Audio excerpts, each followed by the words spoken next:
Ето, приятели, тук, така се работи. Тук лепене на плочки, радиатор на най-голям маестро в София. Ето, телевизор отива перфектно с стените. Гледай как се изглежда пода. Това е ламинат, боядисано. Пак тук плочки. Много хубави картината, който е струва около 20 000 лева.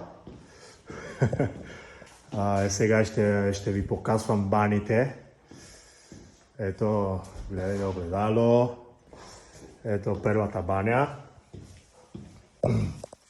Само се прави така.